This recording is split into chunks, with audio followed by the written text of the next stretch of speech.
저는 요즘 비슷한 꿈을 계속해서 꾸고 있습니다. 뭐 이렇게 몇 달에 한 번씩 이렇게 비슷한 꿈을 꾸는데요. 그 꿈은 개꿈이 아니라는 게 너무나 생생하기 때문에 개꿈이 아닙니다. 근데 이제 뭐 항상 꿈이 똑같은 건 아니지만 비슷한 꿈을 꿔요. 그 꿈의 공통점은 무엇이냐면요. 제가 여기서 기도를 하고 있는데 갑자기 우리 교회 뭐 이 성도들이 엄청 많아진 거예요. 그래서 너무 많아져가지고 막 자리가 없어가지고 앞에까지 막 서 있더라고요. 그래서 젊은 이렇게 막 분들이 막 오셔가지고 해서 제가 너무 당황해가지고 기도하다 말 너무 당황해서 막 설교를 해야 되는데 이게 설교 자리에 섰는데 말씀이 막 그냥 제가 막 이렇게 엉뚱한 데를 막 읽고 있고 막 그러더라고요. 너무 당황해가지고 그래서 얼마나 그 꿈속에서 얼마나 당황했는지 꿈인데 빨리 깨어나야 되는데 막 그래가지고 제가 이렇게 눈을 떴던 그런 기억이 있는데 뭐 그런 비슷한 꿈을 제가 굉장히 많이 그동안에 꿨거든요. 이렇게 뭐 저 뒤에 있는데 갑자기 막 성도들이 막 몰려온다든지 막 그런 꿈을 많이 꿨습니다. 근데 감사한 것은 예전에 비하면 훨씬 제가 준비가 잘 되어 있더라고요. 옛날에는 준비가 잘 안 돼 있었거든요. 근데 그때에 비하면 준비가 잘 된 것 같아서 꿈을 꿀 때마다 조금씩 발전하는 것 같아서 이제 좀 하나님께서 예비하신 때가 되었나? 이런 생각이 들기도 합니다. 어쨌든 하나님께서 이제 하나님의 부흥의 때를 맞이할 그 준비를 저한테 그 점검을 하시는 것 같은 느낌이 들어서 감사하기도 하고 내가 다시 한번 마음을 좀 새롭게 해서 이 부흥의 때를 맞이해야 되겠다라는 그런 마음을 갖기도 합니다. 하나님께서 늘 저에게 말씀하셨던 것들은 하나님의 때를 위해서 준비될 것들에 대해서 두 가지를 항상 말씀하시는데 그것은 바로 정결함과 친밀함이었습니다. 하나님 앞에 깨끗하라는 거예요. 하나님 앞에 깨끗한 흠이 없는 그런 사람이 되라라고 말씀을 하셨고요. 또 하나님과 친해지라는 겁니다. 그래서 하나님 말씀하신 것들을 잘 듣고 또 그 말씀하심에 잘 순종할 수 있는 그런 사람이 되라라는 것들을 계속해서 그동안에 강조해서 저에게 말씀하셨습니다. 이것이 바로 하나님께서 저에게 준비하라고 말씀하신 그 내용들이었거든요. 하지만 생각해보면 늘 정결하고 늘 친밀하다는 게 하나님과 친밀하다는 게 참 어렵다라는 생각이 듭니다. 뭐 한순간은 하나님 앞에 정결해질 수 있고 한순간 하나님과 친밀해질 수 있습니다. 그런데 계속해서 정결해지고 정결함을 유지하고 친밀함을 유지한다라는 게 참 그게 어려운 것 같습니다. 성경은 우리 자신의 구원을 이루어 가라라고 말씀하십니다. 넘어지지 말고 계속해서 우리 자신의 구원을 끝까지 이루어 가라라고 말씀하고 있습니다. 그만큼 우리 자신의 구원을 완성하기까지 방심하지 말라고 말씀하시는 거예요. 여러분, 사도 바울은 날마다 자기 자신이 죽는다라고 이야기를 하고 있습니다. 십자가에서 자기 자신이 날마다 죽는 거예요. 왜요? 넘어뜨리려고 하는 그 마귀의 권세 앞에 수시로 넘어지고 또 재짓고 그러기 때문에 자기의 그 육신을 자꾸만 십자가에 못 박고 죽이고 그러므로 그렇게 할 때에 능히 하나님께서 맡겨주신 그 길을 갈 수 있다라고 고백을 하고 있는 것입니다. 여러분, 마귀는 예전보다 훨씬 더 삼킬 만한 자를 찾고 있는 것 같아요. 옛날보다 훨씬 더. 누구를 막론하고 마귀는 누구든지 방심한 사람을 엿보고 있고 그 방심한 사람을 삼키기 위해서 어떻게든지 가진 방법을 다 동원하고 있는 것 같습니다. 조금만 방심하면 금방 마귀의 유혹에 넘어가고 잡아먹힐 수밖에 없는 게 우리의 영적 현실이라는 거죠. 여러분, 늘 여러분 자신의 영적인 상태를 점검해 보시기를 바랍니다. 그래서 작은 틈이라도 원수에게 보이지 않기 위해 조심하시기를 바랍니다. 지금도 수많은 크리스찬들이 마귀에게 틈을 보여 시험에 들고 유혹에 넘어가고 있기 때문에 그렇습니다. 저는 오늘 기도 가운데 주신 말씀을 함께 나누기를 원합니다. 좀 전에도 제가 꿈 얘기를 했는데 하나님께서 계속적으로 비슷한 꿈을 꾸게 하신 이유가 있습니다. 그것은 바로 그 하나님의 때를 맞이하기 위해서 준비를 잘 하라는 거예요. 잘 준비해라. 이걸 말씀하기 위해서 비슷한 꿈을 계속해서 꾸게 하시는 것 같습니다. 여러분, 하나님께 말씀하시는 그 하나님의 그 때에 대한 여러 가지 의미가 있을 것입니다. 여러분, 나사로는 죽은 지 얼마 지난 다음에 살아났을까요? 네. 정확히 말하면 4일. 그리고 우리말로는 나흘입니다. 사흘은 며칠일까요? 3일이에요. 3일. 그러니까 잘 헷갈리시면 안 됩니다. 사흘은 3일이고 4일은 나흘이에요. 예. 죽은 지 나흘이 지났을 때에 나사로가 살아났습니다. 그때 주님께서 오셔서 나사로를 죽음 가운데서 살려주셨습니다. 사람들이 기대했던 때는 언제였을까요? 사람들이 예수님께서 오시기를 기대했던 때는 언제였을까요?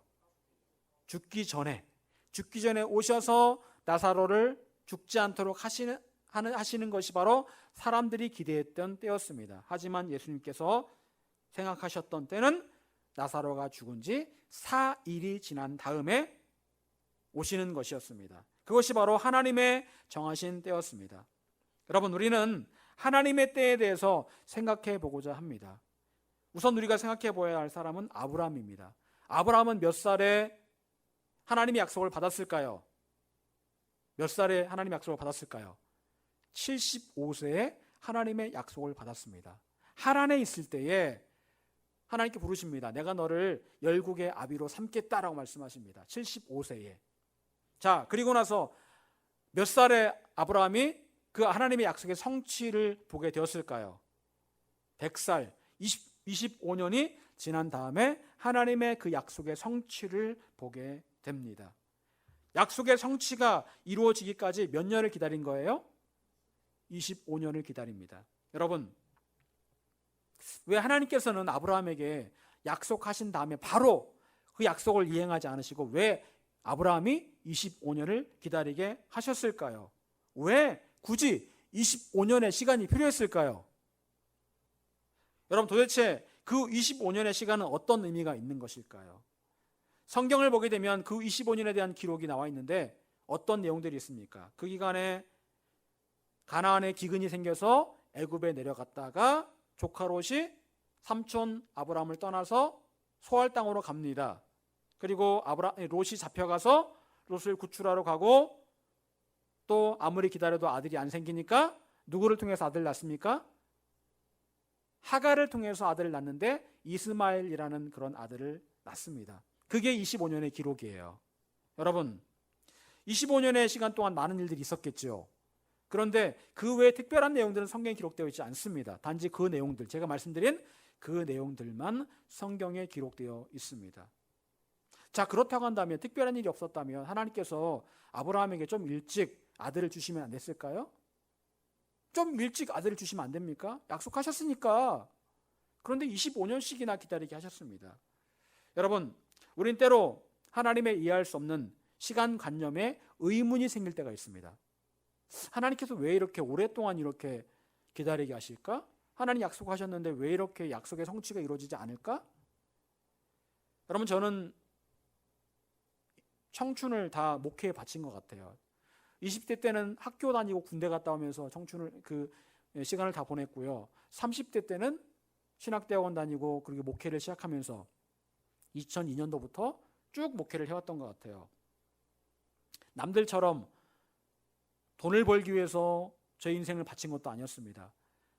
물론 저희가 선택을 했다면 돈 잘 벌고 좋은 직장 다닐 수 있었습니다. 그런데 그걸 다 포기하고 그냥 저의 청춘 30대, 40대를 다 이 목회를 위해서 달려온 것 같아요. 그런데 그렇게 하나님을 위해 달려왔지만 사실은 제가 생각할 때는 하나님께로부터 온 보상은 그렇게 크지 않았던 것 같아요. 저의 모든 것들을 다 바치며 하나님을 위해 달려왔지만 저에게 큰 보상은 없었던 것 같습니다. 하나님의 약속의 성취를 기다리고 있었지만 그 약속의 성취가 이루어지지 않는 것처럼 느껴질 때 하나님에 대해서 때로 서운한 마음이 들었던 것도 사실입니다. 과연 나에게 사역을 위해 달려온 그 20년의 시간들은 어떤 의미가 있는 것일까? 아무리 생각해도 사실은 잘 모르겠습니다. 여러분, 우리가 쉽게 이해할 수 없는 그 하나님의 시간에 대해서 우리는 어떤 단어를 사용할 수 있을까요? 하나님의 시간, 그 하나님의 시간에 대해서 우리는 어떤 단어를 써서 그 하나님의 시간을 잘 표현할 수 있을까요? 그것은 바로 하나님의 섭리일 것입니다. 하나님의 섭리. 이 말은 우리 사람들이 쓰지는 않아요. 사람의 섭리 이렇게 말하지는 않죠. 하나님의 섭리라는 말은 쓰지만 사람의 섭리라는 말은 쓰지 않습니다. 이 말은 다른 말로 말하면 하나님의 특별하고 오묘한 계획이라는 거예요. 하나님의 특별하고 오묘한 계획 가운데 우리가 살아가고 있다라는 겁니다. 여러분, 우리가 그토록 기도하는 일들이 왜 이렇게도 응답이 안 되는 것일까요? 정말 간절하게 기도하는데, 고통 가운데 간절하게 기도하는데 왜 응답이 되지 않는 것일까요? 제가 어제 간증을 듣는데 유명한 선교사님의 간증이었습니다. 정말 유명한 선교사님이에요. 그런데 그 선교사님이 아들이 둘 있답니다. 아들 이름도 참 너무 멋있어요. 너무 멋있는데 그 아들 둘이 이렇게 큰 마음의 병이 있답니다. 조울증이에요. 조울증. 아들 둘 다 조울증이라서 오랜 시간 동안 약을 먹고 있대요. 그럼 둘째 아들은요 더 심합니다. 둘째 아들은 어느 날 수련회를 갔다 왔는데, 수련회 갔다 오고 난 다음에 이 아들이요 뭐라고 얘기를 하냐면요, 사탄이 불쌍하다고 얘기를 하더래요.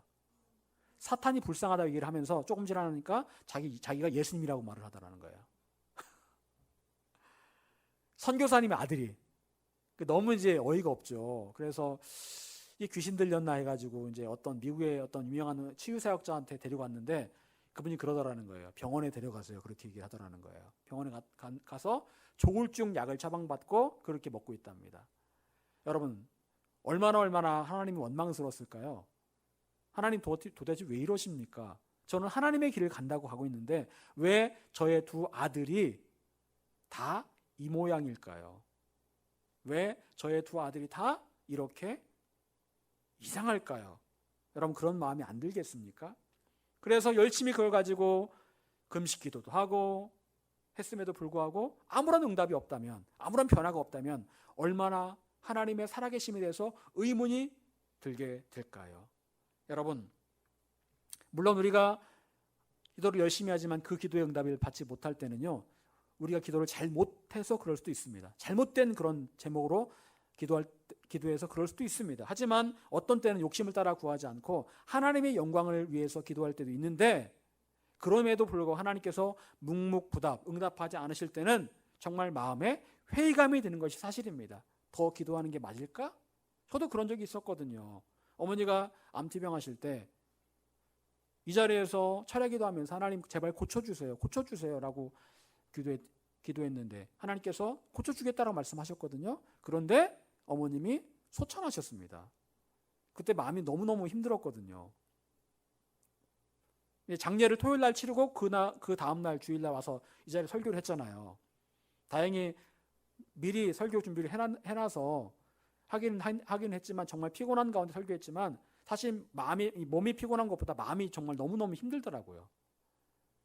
어머니가 소천하신 걸 경험을 하면서 마음을 잡으려고 했지만 너무너무 힘들었습니다. 사실은요. 아무렇지 않은 것처럼 그렇게 제가 설교를 했지만 마음이 너무 힘들었던 그런 기억이 납니다.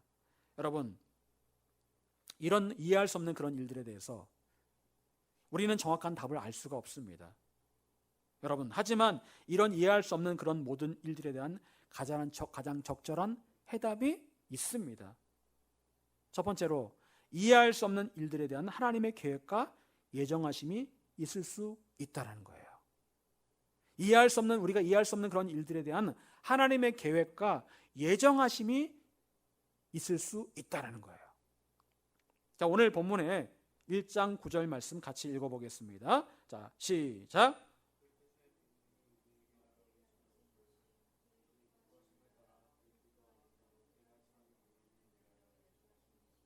아멘. 자, 이 말씀 가운데 보니까 첫 번째 나오는 그 말이 비밀이라는 말입니다. 그 뜻의 비밀. 감추어져 있다라는 거예요. 그 뜻, 하나님의 예정하신 그 뜻의 비밀이 있다라는 겁니다. 알려지지 않았다. 알 수 없다. 시크리트. 여러분, 그렇습니다. 하나님의 계획은 비밀입니다. 비밀이에요. 물론 하나님께 성경을 통해 말씀하셨지만 그 말씀이 언제 이루어질지, 어떻게 이루어질지는 우리는 사실 잘 모릅니다. 대표적으로 요한계시록이 그렇죠. 그래서 이단들이 요한계시록 가지고 아주 울고 먹습니다. 진짜로. 신천지도 이만희도 요한계시록 가지고 막 자기가 뭐 힌도를 받았나느니 뭐 말씀을 먹었냐느니 하면서 별의별 짓을 다 해요. 별의별 말을 다 해요. 여러분, 정말 많은 것들이 쉽게 이해할 수 없는 그런 말들로 성경에 기록되어 있습니다. 하지만 여러분, 이렇게 비밀스럽게 하는 것이 바로 하나님의 방법이라 이렇게 말씀하고 있습니다. 하나님의 뜻은요, 비밀이에요.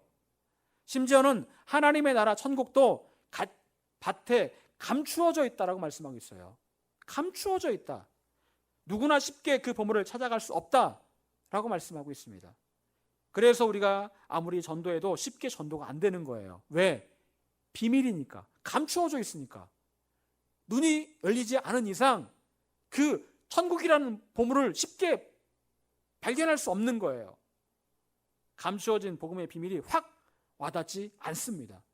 그래서 십자가를 지신 예수님, 다시 오실 예수님, 천지를 창조하신 하나님에서 이야기를 하면 말도 안 되는 이야기처럼 들리는 거예요, 그들에게. 여러분, 이것은 철저히 하나님의 섭리 가운데, 특별히 오늘 본문에 보니까 하나님의 경륜을 따라 되어진 그런 일들입니다. 경륜, 이거는 분배하다, 관리한다라는 말이에요. 어떤 절대자가 이걸 분배하고 관리한다라는 그런 말입니다. 하나님께서 어떤 일들을 분배하고 관리하고 계십니다. 비밀 가운데, 비밀리에 분배하고 계획하시고 경영하고 계신다라는 그런 말씀이에요. 여러분, 하나님께서 아브라함을 25년이나 기다리게 하신 데는 다 하나님의 이유, 섭리가 있었습니다. 절대로 그 25년의 시간이 무의미한 시간이 아니었습니다. 좀 전에 읽었던 에베소서 1장 9절 후반부에 보니까 이렇게 말씀하고 있습니다. 그의 기뻐하심을 따라 그리스도 안에서 때가 찬 경륜을 위하여 예정하신 것이니, 하나님의 기뻐하심을 따라서 하나님께서 가장 기뻐하시는 때가 있다라는 거예요. 요 때구나. 그래, 그때까지 기다려라, 참아라 라고 말씀하시는데, 그 때가 바로 25년이 지난 때였습니다. 여러분, 과연 하나님께서 아브라함의 나이 100세에 아들 이삭을 주신 이유가 무엇일까요? 우리는 하나님께서 그렇게 하신 충분한 이유를 짐작할 수 있습니다. 그때는 어떤 때였습니까? 100세가 되었을 때 어떤 일이 일어났어요? 사라의 생리가 다 끊어져 버렸습니다. 둘 다 나이가 너무너무 많아서 이제는 더 이상 임신할 수 있는 인간적인 가능성이 0%가 되었습니다.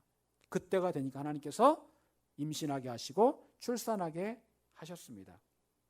인간적인 가능성이 전혀 남지 않았을 때, 그때가 바로 하나님께서 기뻐하시는 때였어요.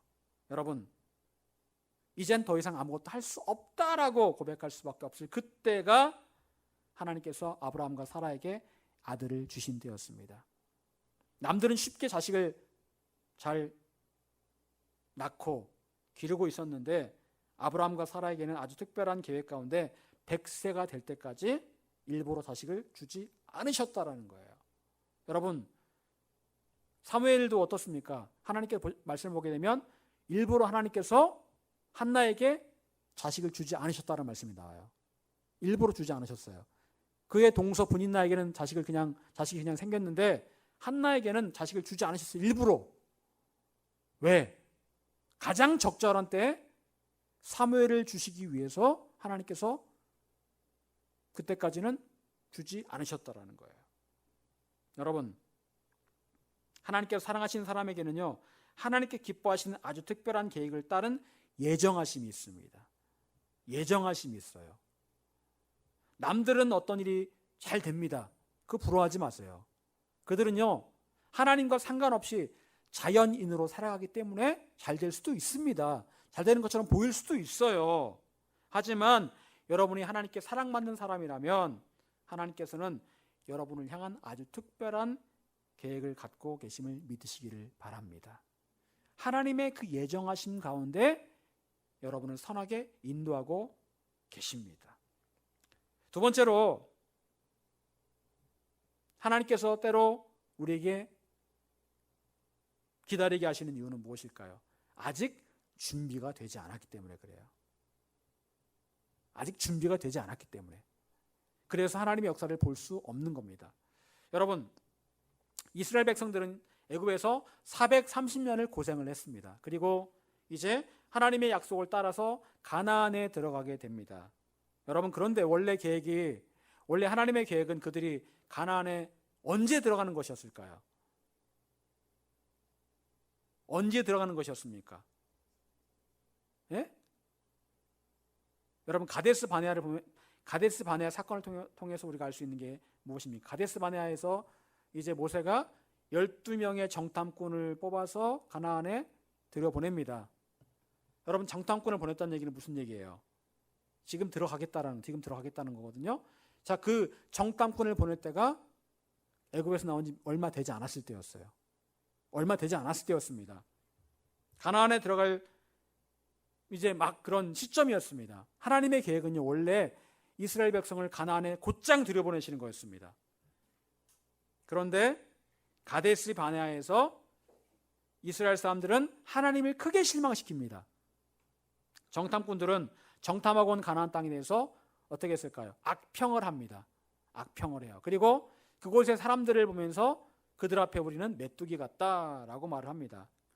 그리고 그런 말을 듣고서 이스라엘 사람들과 또 정탐꾼들은 하나님과 모세를 원망합니다. 아, 우리 죽겠다. 차라리 애굽에 그냥 두시지. 왜 우리를 끄집어내서 이렇게 고생을 시키시나. 하나님과 모세를 원망합니다. 하나님께서 화가 나셨습니다. 그래서 어떻게 하십니까? 그 40일을 하루를 1년으로 쳐서 40년간을 광야를 떠돌게 하신 거예요. 원래 계획은 무엇이었습니까? 금방 바로 들어가는 것이었습니다. 여러분, 하나님의 섭리를 따라 예정되었던 시간이 엄청나게 이렇게 지체된 이유가 무엇이었을까요? 하나님의 섭리는 원래 금방이었거든요. 예정하심은 금방이었습니다. 그런데 왜 40년을 고생을 했습니까? 그들이 약속의 성취를 볼 준비가 되어 있지 않았기 때문에. 준비가 안 되어 있었어요. 준비가. 여러분, 아무리 하나님께서 어떤 계획을 예정하셨다 할지라도 그 계획을 따라야 하는 우리가 아직 준비가 되어 있지 않다면 그 계획은 실행될 수가 없습니다. 실행되지 않습니다. 하나님의 계획이 이루어지기 위해 우리에게도 준비가 필요하다는 거예요. 하나님께서 일하시면 우리는 손 놓고 있으면 돼. 이게 아니고요.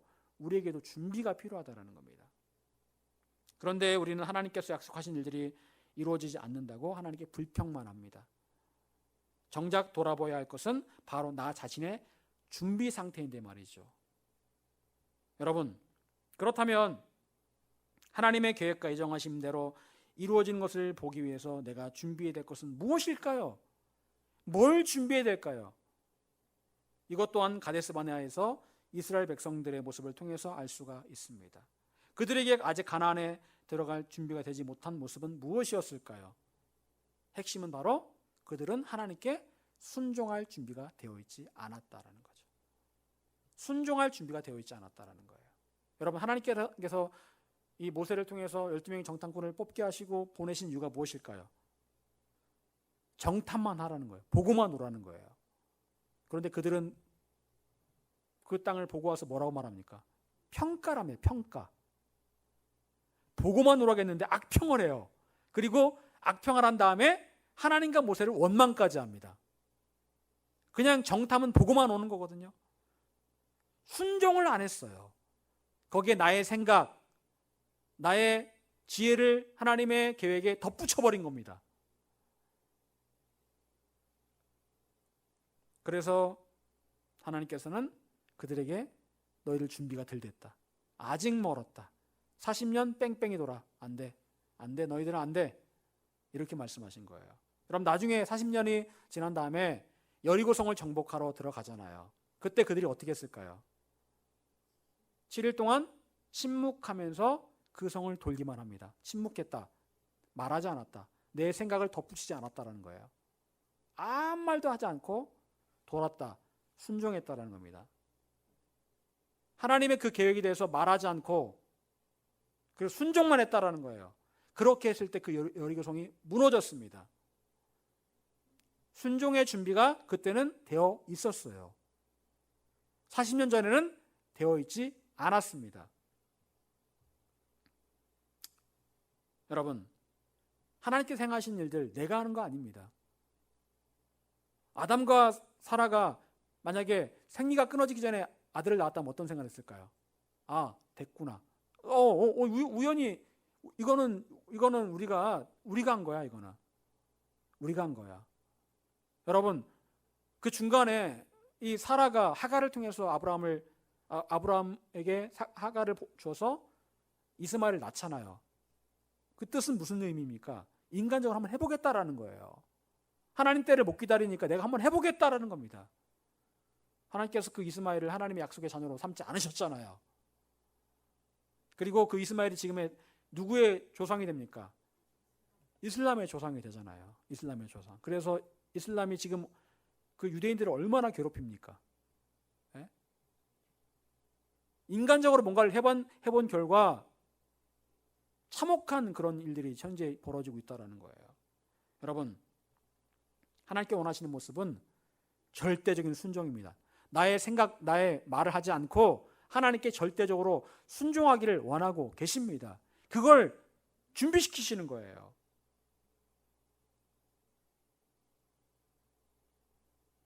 사랑하는 여러분, 어쩌면 하나님의 계획과 예정하심의 때가 아주 가까이 왔을 수도 있습니다. 그런데 만약 여러분이 아직 준비가 되어 있지 않다면 하나님께서 불가피하게 계획을 수정하실 겁니다.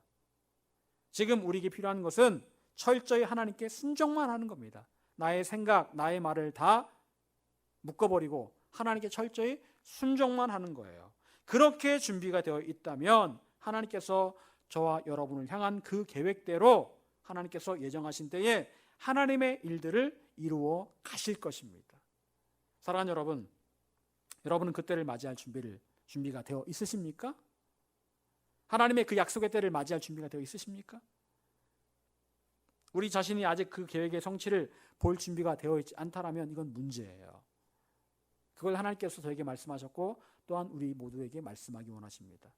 준비가 되어 있지 않다라면 약속의 성취는 계속해서 미뤄지게 될 것입니다. 사랑하는 여러분, 준비 잘 하시기 바랍니다. 그래서 하나님의 때가 되었을 때 즉시로 그 약속의 성취를 볼 수 있게 되시기를 간절히 축원합니다. 기도하겠습니다.